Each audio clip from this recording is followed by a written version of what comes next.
Have you ever stayed up at night replaying a problem over and over again in your head, wishing you could fix it, change it, or understand it? What if the reason you're tired, overwhelmed, and anxious is because you're trying to control something Allah never asked you to carry? There is peace in surrender. There is strength in saying, Ya Allah, I leave it to you. The more you try to force what's beyond your reach, the more exhausted your soul becomes. But the moment you step back and let Allah handle what you cannot, everything begins to shift. In this reminder, we'll explore how faith replaces frustration and how true power begins where your control ends. The illusion of control. My beloved brothers and sisters, one of the greatest tricks of the nafs is to convince us that we are in control. That if we just try harder, stress more, think deeper, we can fix everything. But the reality is, control is an illusion. Only Allah has full power over every outcome. You may plan, prepare, and do your best, but the final result is in His hands, not yours. How often do we find ourselves exhausted, not because of the hardship itself, but because of our constant need to control it? We replay conversations, try to fix other people, chase results that are not ours to determine. And all the while, our hearts grow restless, forgetting that peace comes not from control, but from trust in the controller. The Quran reminds us, and they plan, and Allah plans, but Allah is the best of planners. You see, there is a silent arrogance in trying to manage what only Allah can. It's subtle. It hides behind the veil of responsibility, but it often turns into anxiety when we forget that our job is effort, not outcome. Many times we think letting go means giving up, but it doesn't. Letting go means acknowledging your limits. It means saying, Ya Allah, I've done my part, the rest belongs to you. And that moment when your heart truly releases is when real tawakkul begins. We often measure success by how much we control. But in Islam, success is measured by how much we trust. Did you pray? Did you act with sincerity? Did you place your matter in the hands of Allah? That's what truly matters. Because no matter how strong you are, nothing moves without His permission. The Prophet Muhammad ﷺ faced rejection, pain, betrayal. Yet, he never let those hardships steal his peace. Why? Because he never tried to force what only Allah could control. He surrendered without weakness. That is the strength we are called to embody.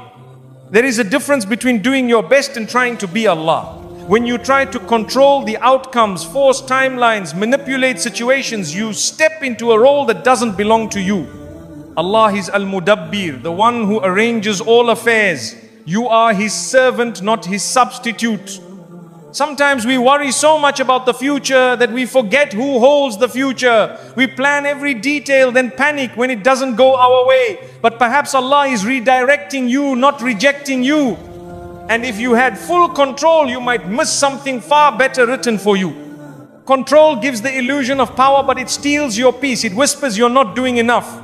It convinces you that outcomes define your worth. But the believer knows outcomes are not your burden. Sincerity and submission are. When we stop trying to control everything, we start to see the signs of Allah. We notice His protection in the delays, His wisdom in the silence, His mercy in what didn't work out. But we only notice these things when we stop clinging to our illusion and open our hearts to His will. The tight grip we have on life often strangles our own serenity.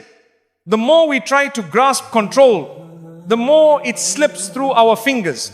But when we loosen that grip and hand our affairs to Allah, we find that the peace we were chasing was never outside, it was in surrender. So my dear brothers and sisters, release the illusion. Let go of what was never yours to hold. You are not meant to carry the universe on your shoulders. You are meant to fall in sujood, lift your hands and say, Ya Allah, I trust you with what I cannot control. That is where peace begins. That is where your heart rests. Tawakkul, the heart of surrender. Tawakkul is not just a word we say, it's a state of the heart. It is when your soul finally breathes after holding on too tightly to this world. It is the moment you stop wrestling with the things you can't change and instead say, Ya Allah, I leave it in your hands. True tawakkul is not weakness, it's the strongest form of spiritual trust. My beloved brothers and sisters, we often confuse tawakkul with passiveness. But Islam teaches us to tie our camel and then rely on Allah. This means you plan, you work, you make dua, but in the end, you hand over the outcome to the one who knows what you do not. Tawakkul isn't inaction, it is the balance between effort and surrender.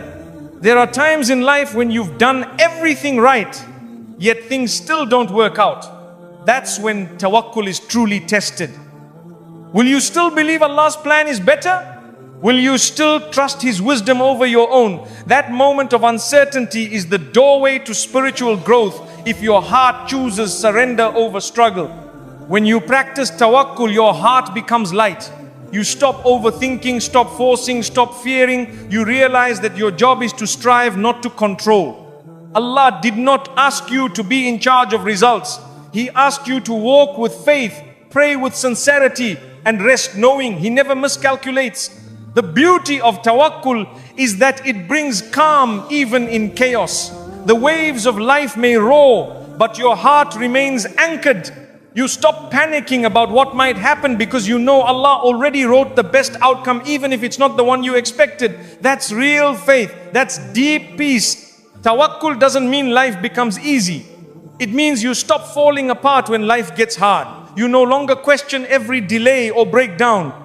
Instead, you begin to see Allah's mercy in every moment, even in disappointment, because you trust the one who sees the full picture, not just today. Some people rely on connections, wealth or status, but the believer relies on the Most High. When you place your trust in Allah, you're never truly alone. Even if people abandon you, even if the world misunderstands you, Allah remains, and His help arrives exactly when it's needed. Every prophet lived through trials that required tawakkul. From Ibrahim alayhi salam walking into the fire, to Musa alayhi salam standing before the sea, to our beloved Prophet Muhammad sallallahu alaihi wasallam in the cave, each moment of fear was met with full reliance on Allah. And every time Allah delivered in miraculous ways. Your tawakkul will often be tested in silence. No big signs, no instant answers. Just you, your prayer mat, and a heart full of dua. But it's in those quiet moments that your faith is purified. It's when you trust Him without seeing the result that you show Allah your sincerity. Tawakkul turns your burdens into blessings. What you once feared, you now face with calm. What once kept you up at night now becomes a reason for sujood. You don't ignore reality, you just put it in perspective. You see trials as tools and delays as divine timing.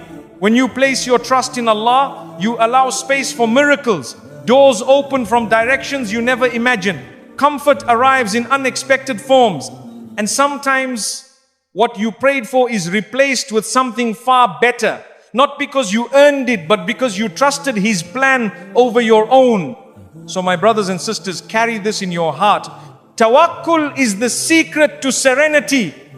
Not because life gets easier, but because your soul finally lets go of control. Say it often, Hasbunallahu wa ni'mal wakeel. Allah is sufficient for us and the best one to rely on. Ameen. When worry becomes worship, there are times when your heart is so heavy, your mind so restless, that you find yourself pacing, sighing, and overthinking.